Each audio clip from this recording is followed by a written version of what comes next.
नारायण नारायण। नारायण। क्षमता युक्त मनुष्य जीवित अवस्था में ही पाप और पुण्य से मुक्त हो जाता है। क्षमता युक्त वो है जो सारे कार्य बिना किसी कामना के करे। यदि कोई इच्छा लेकर कार्य करेंगे तो शास्त्र युक्त कार्य करने से पुण्य मिलेगा, और शास्त्र के विरोध कार्य करने करेंगे तो पाप मिलेगा। बिना किसी कामना के सबके हित के लिए कार्य करते हैं तो ममता में स्थिति होती है। जैसे परमात्मा का अपना स्वार्थ नहीं है, वो तो जो भी करते हैं पूरी सृष्टि के लिए करते हैं, तो उन्हें पाप और पुण्य नहीं लगता। शरणानंद जी महाराज कहते हैं, सेवा यानी काम आ जाओ और बदले में कुछ मत चाहो। और गीता जी कहती है, सेवा यानी सुख दुख लाभ हानि सबको समान समझकर कर्तव्य की दृष्टि से कर्म करना और बदले में कुछ नहीं चाहना। सेवा की दृष्टि से जो कार्य करता है उसे प्रारब्ध के हिसाब से जो मिलना होगा वो तो मिलता ही है, पर साथ में क्षमता युक्त हो जाता है वो, यानी पाप और पुण्य उसे नहीं लगता और आत्म साक्षात्कार हो जाता है। बुद्धि योग, कर्म योग, क्षमता योग एक ही है। हम परमात्मा के अंश है, यानी चेतन है और अमल है, यानी पाप पुण्य जैसे मल हम में नहीं है। हमारा तो आनंद स्वरूप है, पर हम संसार को मेरा मानकर उसे सत्य समझकर कामना कर लेते हैं, ममता कर लेते हैं, इसलिए पाप और पुण्य लगते हैं। जैसे आकाश में बादल बिजली आती है जाती है, पर आकाश निर्लिप्त रहता है, वैसे ही हम भी परमात्मा की तरह निर्लिप्त रहते हैं। हम हर समय क्षमता में स्थित रहते हैं। जैसे परमात्मा है वैसे ही उनका अंश होगा। असत के साथ संबंध ना जोड़कर एक बार स्वयं को बिना शरीर के अनुभव करें कि क्या शरीर के जाने के बाद हम भी चले जाएंगे। नित्य निरंतर हम हमेशा अपने स्वरूप में स्थित रहते हैं। वो तो शरीर संसार से संबंध जोड़ने पर जीव भाव आ जाता है। नारायण नारायण नारायण नारायण। राम राम बहुत जी अच्छा। सा। हाँ जी। आज चौथे अध्याय का 11वां श्लोक है। अच्छा ठीक है।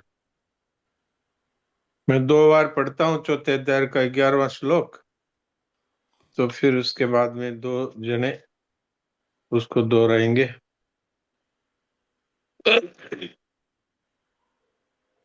ये यथा मां प्रपद्यन्ते तांस्तथैव भजाम्यहम्। मम वर्तमानुवर्तन्ते मनुष्याः पार्थ सर्वशः। ये यथा मां प्रपद्यन्ते तांस्तथैव भजाम्यहम्। मम वर्तमानुवर्तन्ते मनुष्याः पार्थ सर्वशः। हे प्रथानंदन, जो भक्त जिस प्रकार मेरी शरण लेते हैं मैं उन्हें उसी प्रकार आश्रय देता हूँ, क्योंकि सभी मनुष्य सब प्रकार से मेरे मार्ग का अनुसरण करते हैं। यद्यपि सब कुछ परमात्मा ही है, वासुदेव सर्वम, तथापि मनुष्य जिस भाव से देखता है भगवान भी उसके सामने उसी रूप से प्रकट हो जाते हैं। जिनकी रही भावना जैसी, प्रभु मूर्ति देखी तिन तैसी। जीव जगत को धारण करता है, ये दम धारित जगत। गीता 7 का 5वां। जीव जगत को धारण करता है तो भगवान जगत रूप से प्रकट हो जाते हैं। नास्तिक भगवान को नहीं मानता तो भगवान उसके सामने नहीं रूप से प्रकट हो जाते हैं। चोर भगवान की मूर्ति में भगवान को न देखकर पत्थर स्वर्ण आदि को देखता है, तो भगवान उसके लिए पत्थर स्वर्ण आदि के रूप में प्रकट हो जाते हैं। तो भगवान ये कहते हैं अर्जुन से कि जो मुझे जिस प्रकार से भजता है मैं उसको उसी प्रकार का दर्शन दे देता हूं। तो हम लोग संसार को पसंद करते हैं, इसलिए भगवान संसार रूप से दिखते हैं। और चोर को मूर्ति में भगवान को नहीं देखता, पत्थर देखता है, और पत्थर सोना चांदी ये देखता है, तो उसके सामने पत्थर सोना चांदी आदि रूप में प्रकट हो जाते हैं। इसलिए हमें चाहिए कि हम भगवान को ही देखें, तो हमारे लिए सब कुछ वासुदेव स्वरूप हो जाएगा। अब ये 11वां श्लोक कौन कौन पढ़ता है वो हाथ खड़ा कर दीजिए, तो फिर उनमें से 2 आदमियों को मौका मिल सकता है। सविता अरोड़ा, प्रणाम बोलिए। डॉक्टर साहब। प्रणाम। ये यथा मां प्रपद्यन्ते तांस्तथैव प्रजाम्यहम् मम वर्तमानुवर्तन्ते मनुष्याः पार्थ सर्वशः। 2 जगह आपके थोड़ी भूल हुई है। मम वर्तमान वर्तनते बोला है, ये मम नहीं बोलना है। मम मैं दोनों बराबर बोलने हैं। जैसे मैं पहला बोला है, ऐसे ही दूसरा जी मैं भी बोलना है। मम मम। बोलेंगे तो मैं आधा हो जाएगा। जी और पूरा दूसरी पूरा गलती है, हाँ जी, हाँ मम वर्तमान ऐसा बोलेंगे। और हाँ दूसरी हाँ। गलती है सर्वसह बोला, सर्वसह बोला। ये सह नहीं है, ये शह है, शह, शहद वाला सर्व। शह। जी सर्वशः। अभी सर्वशः। निचली लाइन दोबारा बोलिए। जी मम वर्तमानुवर्तन्ते मनुष्याः पार्थ सर्वशः।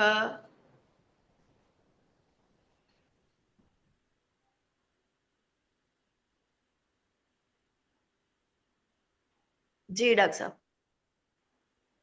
ठीक है जी, अभी ठीक बोला है। जी हाँ प्रांजल, नारायण नारायण। नारायण। ये यथा मां प्रपद्यन्ते तांस्तथैव भजाम्यहम् मम वर्त्मानुवर्तन्ते मनुष्याः पार्थ सर्वशः। हाँ, तांस तथैव मेरे को सुना। तुमने अगर तांस तथैव बोला है तो ठीक है। क्या बोला था? तांस्तथैव। हाँ तब ठीक। ठीक है, आप दोनों का अच्छा है उच्चारण। तो अब सोहन जी सुनाएंगे अपने को नल दमयंती चरित्र। हाँ सोहन जी सुनाइए। नहीं जी सर। ठीक। श्रीहरि कर्कोटकस्य नागस्य दमयन्तानलस्य च ऋतुपर्णस्य राजऋषि कीर्तनम कलिनाशनम। हमने पिछले अध्याय किया था नल का दमयंती को त्यागना, दमयंती को संकटों से बचते हुए दिव्य ऋषियों को दर्शन और राजा सुभाव के महल में निवास। आज 2 जी अध्याय करने का विचार है और एक अध्याय और बच जाएगा, उसको वो नेक्स्ट टाइम कर सकते हैं उसको। जी जी जी। अध्याय नल का रूप बदलना, ऋतुपर्ण के साथ यहाँ सारथी होना, भीम के द्वारा नल दमयंती की खोज और दमयंती का मिलना। भृगुजी ने कहा, युधिष्ठिर, जिस समय राजा नल दमयंती को सोती छोड़कर आगे बढ़े उस समय मन में दावाग्नि लग रही थी। नल कुछ ठिठक गए, उनके कानों में आवाज आई, राजा नल शीघ्र दौड़ो, मुझे बचाओ। नल ने कहा, डरो मत। वे दौड़कर दावानल में घुस गए और देखा कि नागराज करकोटक कुंडली बांधकर पड़ा है। और ये कर लिया था हमने। हाँ ये आपने सुना दिया था। हाँ, आज है नल की खोज, ऋतुपर्ण की विदर्भ यात्रा, कलयुग का उतरना। भृगु जी कहते हैं, जी युधिष्ठिर, अपने पिता के घर एक दिन विश्राम करके दमयंती ने अपनी माता से कहा कि माता जी, मैं आपसे सत्य कहती हूँ, यदि आप मुझे जीवित रखना चाहती है तो मेरे पतिदेव को ढूंढवाने का उद्योग कीजिए। रानी ने बहुत दुखित होकर अपने पति राजा भीम से कहा कि स्वामिन, दमयंती अपने पति के लिए बहुत व्याकुल है। उसने संकोच छोड़कर मुझसे कहा है कि उन्हें ढूंढवाने का उद्योग करना चाहिए। राजा ने अपने आश्रित ब्राह्मणों को बुलवाया और नल को ढूंढने के लिए उन्हें नियुक्त कर दिया। ब्राह्मणों ने दमयंती के पास जाकर कहा कि अब हम राजा नल को लगाने के लिए जा रहे हैं। दमयंती ने ब्राह्मण से कहा कि आप लोग जिस राज्य में जाए वहां मनुष्यों की भीड़ में यह बात कहे, मेरे प्यारे छलिया, तुम मेरी साड़ी में से आधी फाड़कर तथा मुझ दासी को वन में सोती छोड़कर कहाँ चले गए। तुम्हारी वह दासी अब भी उसी अवस्था में आधी साड़ी पहने तुम्हारे आने की बाट जो रही है और तुम्हारे वियोग के दुख से दुखी हो रही है। उनके सामने मेरी दशा का वर्णन कीजिएगा और ऐसी बात कहिएगा जिससे वे प्रसन्न हो और मुझ पर कृपा करे। मेरी बात कहने पर यदि आप लोगों को कोई उत्तर दे तो वह कौन है, कहाँ रहता है, इन बातों का पता लगा लीजिएगा और उनका उत्तर याद रखकर मुझे सुनाइएगा। इस बात का भी ध्यान रखिएगा कि आप लोग यह बात मेरी आज्ञा से कह रहे हैं, यह उसे मालूम न होने पावे। ब्राह्मणगण दमयंती के निर्देश अनुसार राजा नल को ढूंढने के लिए निकल पड़े।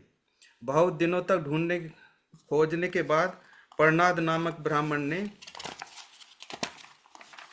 महल में आकर दमयंती से कहा, राजकुमारी, मैं आपके निर्देश अनुसार निषद नरेश नल का पता लगाता हुआ अयोध्या जा पहुंचा। वहां मैंने राजा ऋतुपर्ण के पास जाकर भरी सभा में तुम्हारी बात दोहराई, परंतु वहां किसी ने कुछ उत्तर नहीं दिया। जब मैं चलने लगा तब उसके भावुक नामक सारथी ने मुझे एकांत में बुलाकर कुछ कहा। देवी, वह सारथी राजा ऋतुपर्ण के घोड़ों को शिक्षा देता है, स्वादिष्ट भोजन बनाता है, परंतु उसके हाथ छोटे और शरीर कुरूप है। उसने लंबी सांस लेकर रोते हुए कहा कि कुलीन स्त्रियां घोर कष्ट पाने पर भी अपने शील की रक्षा करती है और अपने सतीत्व के बल पर स्वर्ग जीत लेती है। कभी उनका पति त्याग भी दे तो वे क्रोध नहीं करती, अपने सदाचार की रक्षा करती है।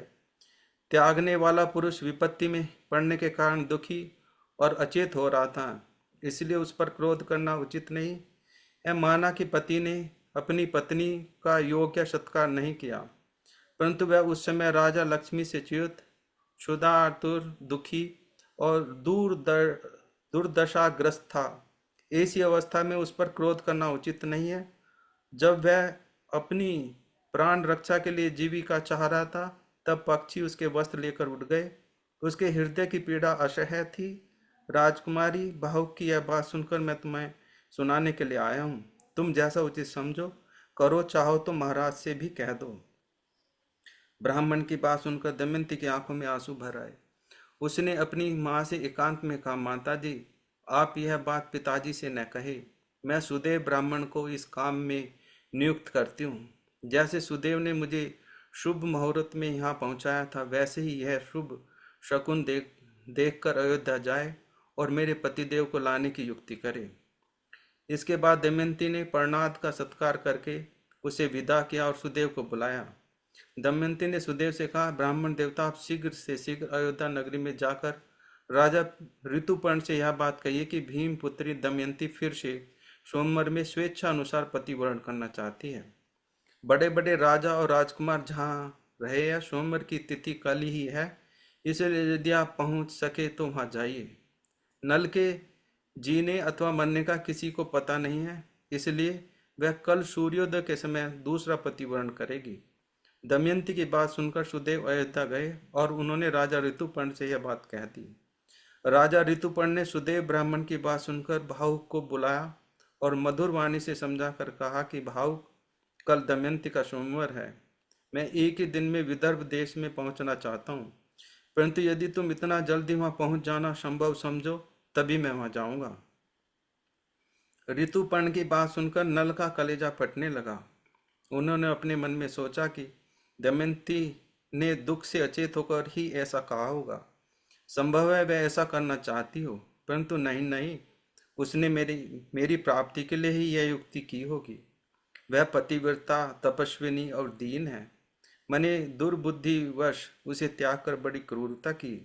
अपराध मेरा ही है, वह कभी ऐसा नहीं कर सकती। अस्तु, सत्य क्या है असत्य क्या है यह बात तो वहां जाने पर ही मालूम होगी, परंतु ऋतुपर्ण की इच्छा पूरी करने में मेरा भी स्वार्थ है। भावुक ने हाथ जोड़कर कहा कि मैं आपके कथा अनुसार काम करने की प्रतिज्ञा करता हूँ। भावुक अश्वशाला में जाकर श्रेष्ठ घोड़ों की परीक्षा करने लगे। नल ने अच्छी जाति के 4 शीघ्रगामी घोड़े रथ में जोत लिए। राजा ऋतुपर्ण रथ पर सवार हो गए। जैसे आकाशचारी पक्षी आकाश में उड़ते हैं, वैसे ही भावुक का रथ थोड़े ही समय में नदी, पर्वत और वनों को लांघने लगा। एक स्थान पर राजा ऋतुपर्ण का दुपट्टा नीचे गिर गया। उन्होंने भावुक से कहा, रथ रोको, मैं वासने से उसे उठवा मंगाऊं। नल ने कहा, आपका वस्त्र गिरा तो अभी है, परंतु वह अब हम वहां से 1 योजन आगे निकल आए हैं, अब वह नहीं उठाया जा सकता। जिस समय यह बात हो रही थी उस समय वह रथ एक वन में चला जा रहा था। ऋतुपर्ण ने कहा, भाऊ तुम मेरी गणित विद्या की चतुराई देखो। सामने के वृक्ष में जितने पत्ते और फल दिख रहे हैं उनकी अपेक्षा भूमि पर गिरे हुए फल और पत्ते 101 गुने अधिक हैं। इस वृक्ष की दोनों शाखाओं और टहनियों पर 5 करोड़ पत्ते हैं और 2095 फल हैं। तुम्हारी इच्छा हो तो गिन लो। भावुक ने रथ खड़ा कर दिया और कहा कि मैं इस बेहड़े के वृक्ष को काट कर इनके फलों और पत्तों को ठीक ठीक गिनकर निश्चय करूंगा। भावुक ने वैसा ही किया। फल और पत्ते उतने ही हुए जितने राजा ने बतलाए थे। नल आश्चर्यचकित हो गए। भावुक ने कहा, आपकी विद्या अद्भुत है, आप अपनी विद्या बतला दीजिए। ऋतुपर्ण ने कहा, गणित विद्या की ही तरह मैं पासों की वशीकरण विद्या में भी ऐसा ही निपुण हूँ। भावुक ने कहा कि आप मुझे यह विद्या सिखा दे तो मैं आपको घोड़ों की भी विद्या सिखा दूं। ऋतुपर्ण को विदर्भ देश पहुंचने की बहुत जल्दी थी और अश्वविद्या सीखने का लोभ भी था, इसलिए उन्होंने राजा नल को पासों की विद्या सिखा दी और कह दिया कि अश्वविद्या तुम मुझे पीछे सिखा देना। मैंने उसे तुम्हारे पास धरोहर छोड़ दिया। जिस समय राजा नल ने पासों की विद्या सीखी उसी समय कलयुग करकोटक नाग के तीखे विष को उगलता हुआ नल के शरीर से बाहर निकल गया।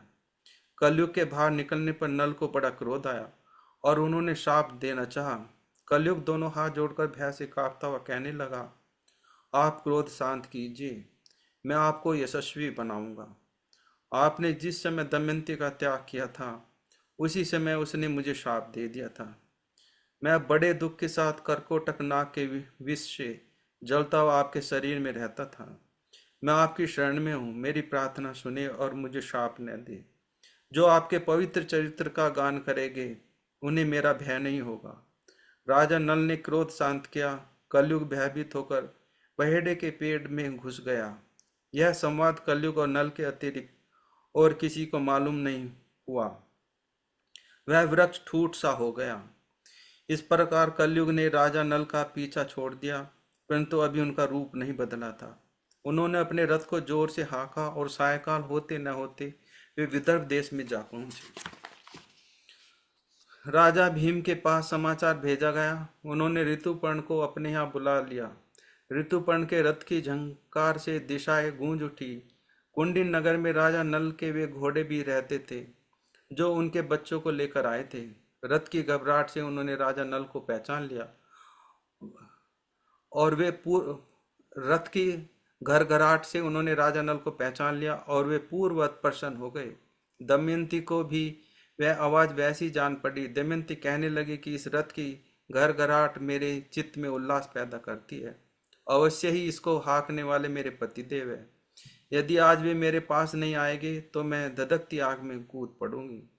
मैंने कभी हंसी खेल में भी उनसे झूठ बात कही हो, उनका कोई अपकार किया हो, प्रतिज्ञा करके तोड़ दी हो, ऐसी याद नहीं आती। वे शक्तिशाली, क्षमावान, वीर, दाता और एक पत्नी वृत्ति है। उनके वियोग से मेरी छाती फट रही है। दमयंती महल की छत पर चढ़कर रथ का आना और उस पर से रथी सारथी का उतरना देखने लगी। अगला अध्याय। दमयंती के द्वारा राजा नल की परीक्षा, पहचान, मिलन, राज्य प्राप्ति और कथा का उपसंहार। व्रत जी कहते हैं, युधिष्ठिर विदर्भ नरेश भीम ने अयोध्यापति ऋतुपर्ण का खूब स्वागत सत्कार किया। ऋतुपर्ण को अच्छे स्थान में ठहरा दिया गया। उन्हें कुंडिनपुर में स्वयंवर का कोई चिन्ह नहीं दिखाई पड़ा। भीम को इस बात का बिल्कुल पता नहीं था कि राजा ऋतुपर्ण मेरी पुत्री के स्वयंवर का निमंत्रण पाकर यहाँ आए हैं। उन्होंने कुशल मंगल के बाद पूछा कि आप यहाँ किस उद्देश्य से पधारे हैं। ऋतुपर्ण ने स्वयंवर की कोई तैयारी न देखकर निमंत्रण की बात दबा दी और कहा, मैं तो केवल आपको प्रणाम करने के लिए ही चला आया हूँ। भीम सोचने लगे कि 100 योजन से भी अधिक दूर कोई प्रणाम करने के लिए नहीं आ सकता। अस्तु आगे चलकर यह बात खुली जाएगी। भीम ने बड़े सत्कार के साथ आग्रह करके ऋतुपर्ण को अपने यहाँ रख लिया। भावुक भी वार्ष्णेय के साथ अश्वशाला में ठहरकर घोड़ों की सेवा में संलग्न हो गया। दमयंती आकुल होकर सोचने लगी कि रथ की ध्वनि तो मेरे पतिदेव के रथ के ही समान जान पड़ती थी, परंतु उनके कहीं दर्शन नहीं हो रहे हैं। हो न हो वार्ष्णेय ने उनसे रथ विद्या सीख ली होगी, इसी कारण रथ उनका मालूम पड़ता था। संभव है ऋतुपर्ण को भी यह विद्या मालूम हो। उसने अपनी दासी को बुलाकर कहा कि केशनी, तू जा इस बात का पता लगा कि वह कुरूप पुरुष कौन है। संभव है वे ही हमारे पतिदेव हो। मैंने ब्राह्मण के द्वारा जो संदेश भेजा था वही उसे बतलाना और उसका उत्तर सुनकर मुझसे कहना। केशिनी ने जाकर भावुक से बातें की। भावुक ने राजा के आने का कारण बताया और संक्षेप में वार्ष्णेय तथा अपनी अश्वविद्याएं भोजन बनाने की चतुरता का परिचय दिया। केशिनी ने पूछा, भावुक, राजा नल कहाँ है? क्या तुम जानते हो अथवा तुम्हारा साथी वार्ष्णेय जानता है? भावुक ने कहा, केशिनी, वार्ष्णेय राजा नल के बच्चों को यहाँ छोड़कर चला गया था। उसे उनके संबंध में कुछ भी मालूम नहीं है। इस समय नल का रूप बदल गया है। वे छिपकर रहते हैं। उन्हें या तो स्वयं वे ही पहचान सकते हैं या उनकी पत्नी दमयंती, क्योंकि वे अपने गुप्त चिन्हों को दूसरों के सामने प्रकट करना नहीं चाहते। केसनी राजा नल विपत्ति में पड़ गए थे, इसी से उन्होंने अपनी पत्नी का त्याग किया। दमयंती को अपने पति पर क्रोध नहीं करना चाहिए। जिस समय वे भोजन की चिंता में थे, पक्षी उनके वस्त्र लेकर उड़ गए। उनका हृदय पीड़ा से जर्जरित था। यह ठीक है कि उन्होंने अपनी पत्नी के साथ उचित व्यवहार नहीं किया, फिर भी दमयंती को उनकी दुर्अवस्था पर विचार करके क्रोध नहीं करना चाहिए। यह कहते नल का हृदय खिन्न हो गया, आंखों में आंसू आ गए, वे रोने लगे। केसरी ने दमयंती के पास आकर वहां की सब बातचीत और उनका रोना भी बतलाया। अब दमयंती की आशंका और भी दृढ़ होने लगी कि यही राजा नल है। उसने दासी से कहा कि केसनी, तुम फिर बाहु के पास जाओ और उसके पास बिना कुछ बोले खड़ी रहो। उसकी चेष्टाओं पर ध्यान दो। वह आग मांगे तो मत देना, जल मांगे तो देर कर देना। उसका एक एक चरित्र मुझे आकर बताओ। केसनी फिर बाहु के पास गई और वहां उसके देवताओं और मनुष्य के समान बहुत से चरित्र देखकर लौट आई और दमयंती से कहने लगी, राजकुमारी, भावुक ने तो जल, थल और अग्नि पर सब तरह से विजय प्राप्त कर ली है। मैंने आज तक ऐसा पुरुष न कहीं देखा और न सुना ही है। यदि कहीं नीचा द्वार आ जाता है तो वह झुकता नहीं है, उसे देखकर द्वार ही ऊंचा हो जाता है। वह बिना झुके ही चला जाता है। छोटे से छोटा छेद भी उसके लिए गुफा बन जाता है। वहां जल के लिए जो घड़े रखे थे वे उसकी दृष्टि पड़ते ही जल से भर गए।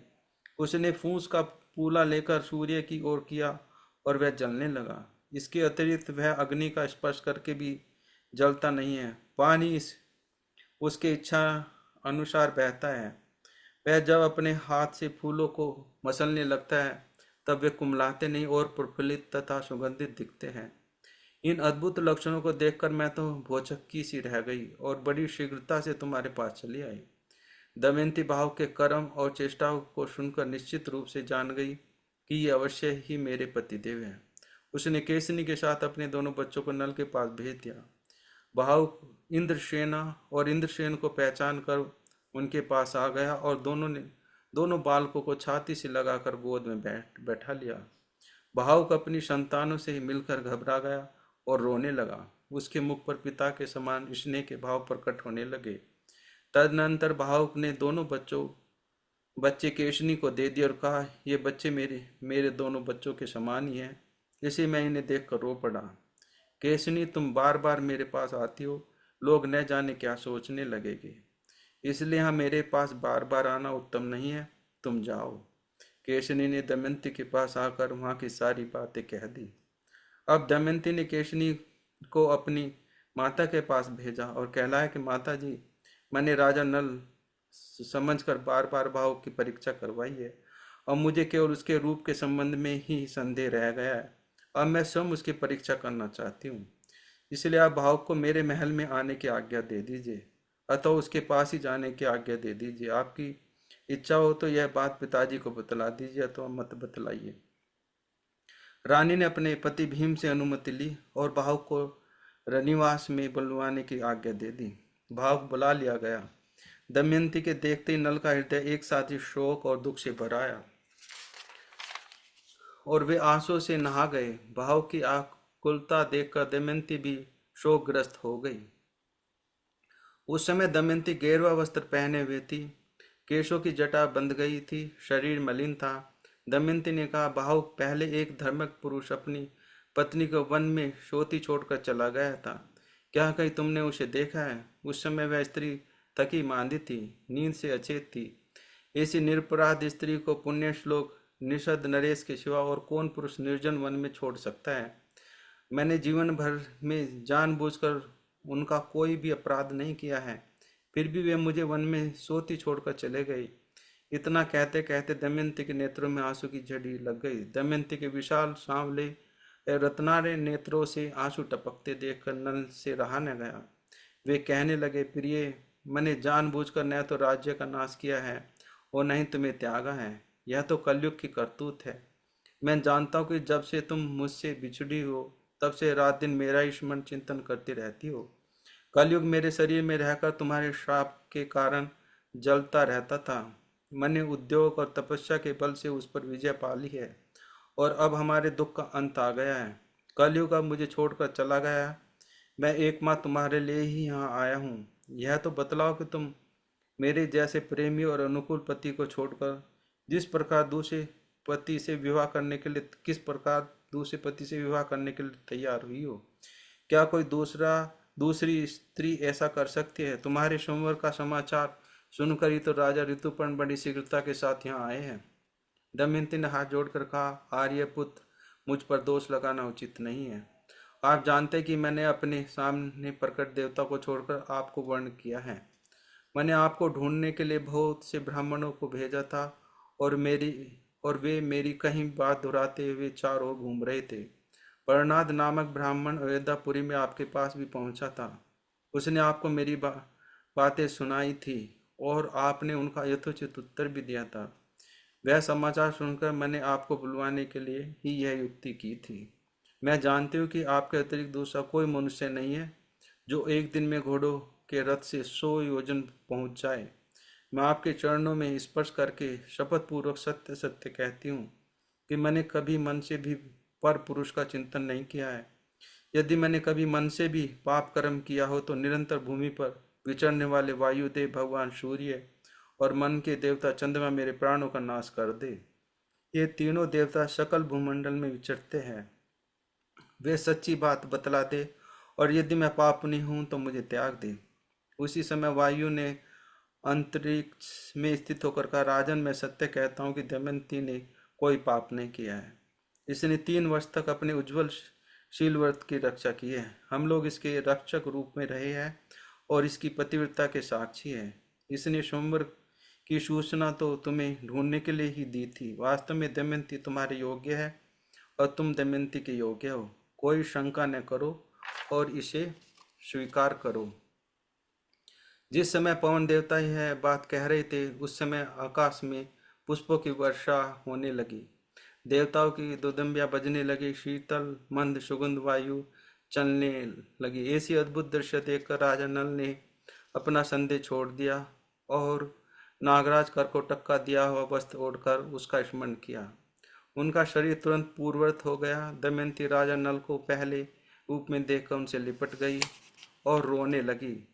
राजा नल ने भी प्रेम के साथ दमयंती को गले से लगाया और दोनों बालकों को छाती से लिपटा कर उनके साथ प्यार की बातें करने लगे। सारी रात दमयंती के साथ बातचीत करने में ही बीत गई। प्रातःकाल होने पर नहा धो सुंदर वस्त्र पहनकर दमयंती और राजा नल भीम के पास गए और उनके चरणों में प्रणाम किया। भीम ने बड़े आनंद से उनका सत्कार किया और आश्वासन दिया। बात की बात में यह समाचार सर्वत्र पहुंच गया। नगर के नर नारी आनंद में भरकर उत्सव मनाने लगे। देवताओं की पूजा हुई। जब राजा ऋतुपर्ण को यह बात मालूम हुई कि भाव के रूप में तो राजा नल ही थे, यह आकर वे अपने पत्नी से मिल गए, तब उन्होंने बड़ा आनंद हुआ और उन्होंने नल को अपने पास बुलवा कर क्षमा मांगी। राजा नल ने उनके व्यवहार की उत्तमता बताकर प्रशंसा की और उनका सत्कार किया। साथ ही उन्होंने उन्हें अश्वविद्या भी सिखा दी। राजा ऋतुपर्ण किसी दूसरे सारथी को लेकर अपने नगर चले गए। जी साहब 5 मिनट और लगेगी, तो आज यहीं तक रहने दें। हाँ कोई बात नहीं है। अब तो समय कितना है जयेश भाई? जी साहब 2 से 3 मिनट। आज अच्छा नवीन जी भी जुड़े हैं, जो स्वामी, उनका पूरा परिवार स्वामी जी के सत्संग से जुड़ा है काफी सालों से। अच्छा आज अच्छा। इनसे बात हुई थी तो।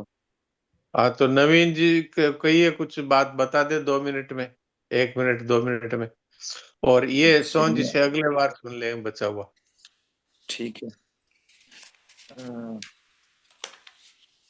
नवीन जी आपको अनम्यूट का ऑप्शन दिया है, देखिए।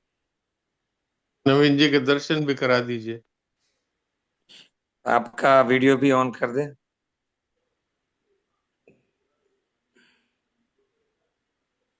नारायण नारायण नारायण। नारायण नारायण।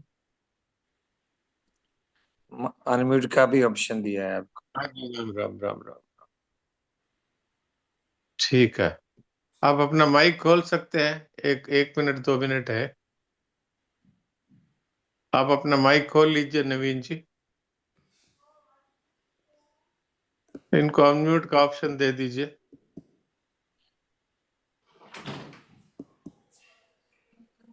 दिया तो है जी साहब, क्यों खुल नहीं आप अपना माइक टच रहा? कर लीजिए तो खुलेगा। अच्छा। हाँ अब खुल गया, अब बोलिए। लगता है इनका कुछ नेटवर्क में दिक्कत है। नहीं नहीं, वो सुन रहे हैं। तो सुन रहे हैं तो कुछ बोल नहीं रहे नवीन हैं। जी आप कुछ कहिए।